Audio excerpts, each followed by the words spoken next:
At the beginning of this whole coursework, I completed a preliminary task where I had to create a front cover and contents page for a college magazine. The whole point of this task was to get an initial idea of how to lay out a magazine, what colours to use, and what sort of images to use.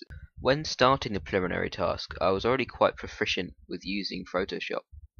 However, when looking back at my preliminary task now, I can see just how much I've learned.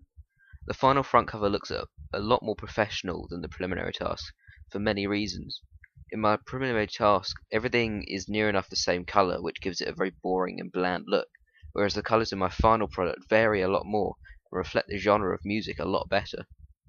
In my preliminary task, the cover lines, pugs, and headline do not look very interesting and advertise very boring subjects, whereas in my final cover, I've learnt to use much more exciting cover lines and pugs that will attract the audience. I've also used much more exciting content on my final product, advertising competitions and the ability to get free stuff. I feel that my technical skills have also improved because the final cover looks a lot more refined. I've learnt skills that have allowed me to include more professional looking sections on the front cover. Immediately, you can tell that the final contents page looks a lot better than the preliminary task. The main reason for this is that it's a lot better composed and follows more conventions of a professional contents page. I've learned that it's important to use images that are related to your target audience so that it interests them. I've also learned that the magazines tend to have a lot more sections in the magazine other than just feature articles, which is all I've displayed on my preliminary task. I've learned that a very common convention for a contents page is to have an editorial so that readers can connect with the magazine and the people creating it, letting them know that they're listened to. In regards to technical skills, I've learned a lot about how to make blocks of text look appealing. In the preliminary task, the list of contents looks appalling and makes you not want to read it, whereas in the final contents page, the list of contents is separated using colourful titles that make it look a lot more professional and appealing.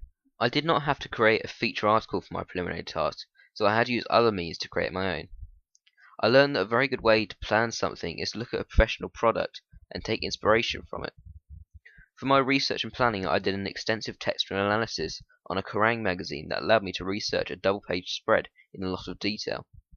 This allowed me to take some inspiration for my own double-page spread. I created this product in InDesign, which is something that I hadn't used before, or at least not much. I found it a lot harder than Photoshop, but managed to create a professional-looking product. I learned how to use certain tools in conjunction with other tools to create professional-looking titles. I also learned how to use the grids to create even columns. I used YouTube to research how to create a highlight effect on the text and how to create a drop cap. I also learned that the content of the article is very important and has to relate to your target audience. Otherwise, they're not going to find it very interesting and won't want to carry on reading the magazine. Since completing the preliminary task, I learned that the images are an extremely important part of how a magazine looks and how professional it comes across to the audience. For the preliminary task, I just used a point-and-shoot camera that produced a slightly out-of-focus, bland image. For the final product, I used a DSLR that took a much sharper image. I also learned that having the correct lighting and editing the photos was key to making them work with the magazine genre. For example, I used red on the front cover image to make it look crazy to represent the rock and metal genre. I also edited the contrast to make it look darker and more sincere to appeal to my target audience. I've also learnt new techniques to cut out a person from the background of an image.